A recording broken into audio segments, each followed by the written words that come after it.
Going live in 3, 2. Hello, Younique family. My name is Derek Maxfield. I'm originally from the city called Meridian, Idaho. I don't think ever during my childhood did I ever feel like I was destined to do anything special, and certainly not to the degree that's happened with Younique. I actually spent most of my life feeling like a nobody from nowhere. Because I came from a small community, I had to take a really good look at my life and do a lot of soul searching to figure out what I can offer and what I do have to contribute. I met Shalane at church, of all places. She really allowed me to spread my wings and didn't hold me back. And I fell in love with her and with that. 3 months later, we were engaged. We went to stay with my parents for the summer. And that's when all of my health challenges started, and I found out that I had leukemia. It was just 5.5 months after we got married. It kind of gives you a perspective of how fragile life really is and how instantly it can be changed. After only my first round of chemotherapy, there came a patient onto the floor, and I stopped by and I met Greg Johnston. He was a cowboy from Vernal, Utah.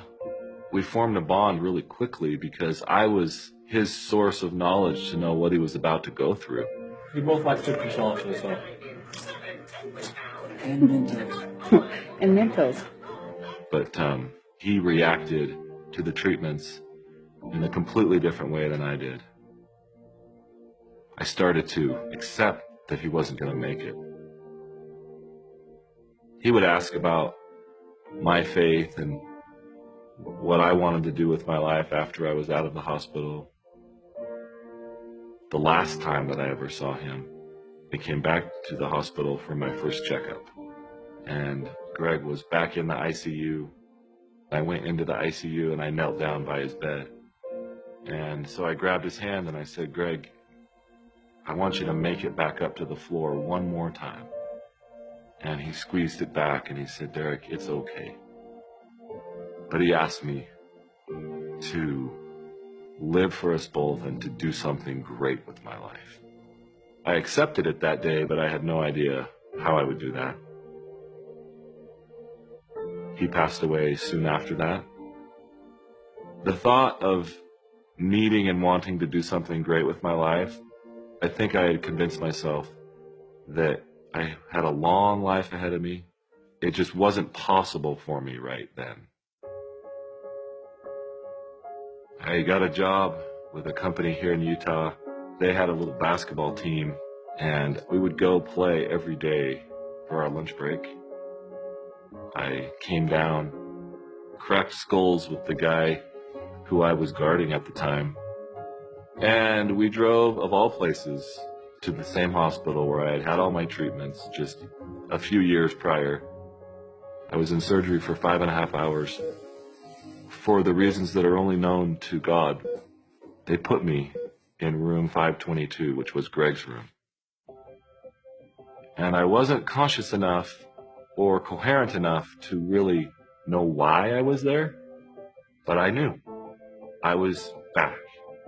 And in that moment, that's the moment that really changed my life forever.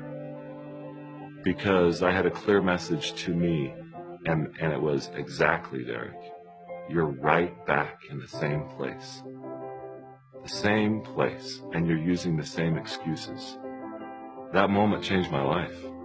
I was driven to no longer use excuses and to no longer think of the need to do something great as so far in the future. I started to change things. I got up at 4:45 in the morning and I worked on a software business that I've been thinking about.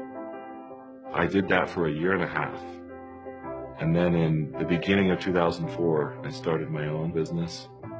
And that was the business that I sold in 2010.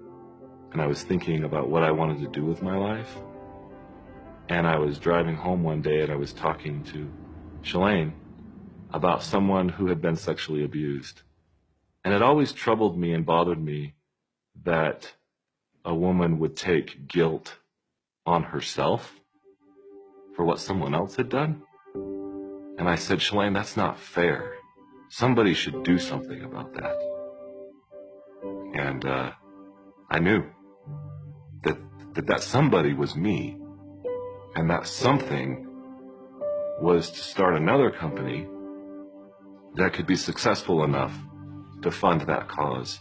I totally felt the same frustration in her behalf that he did, and the shame and the guilt that affects their life so negatively is such an injustice. A very detailed thought came into my mind, and it was a retreat that was nestled in the mountains, and a place for these women to begin a healing process. That clarity I knew could only come from God, because it had come just that quickly, and it came in an instant. And I started to work on those plans right away. I don't think that we could have even imagined what needed to be done. We were just focused on what we could do, and it has become more than we ever imagined it could be. We're trying to reach all of them through a message of hope, and a message that this is not your fault, and to have a chance for them to reclaim the hope that was lost and perhaps taken from them. We've had approximately 1,800 women come through the retreat.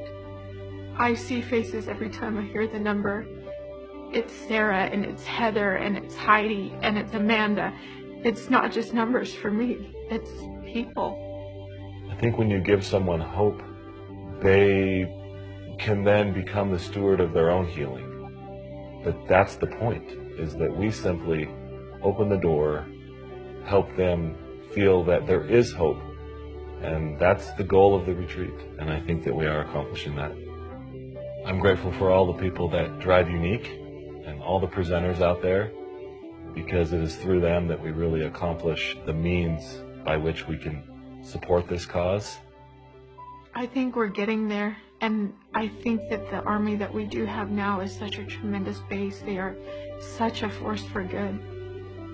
I absolutely feel like the things that have happened over the past few years with the Younique Foundation have been the fulfillment of my promise to Greg.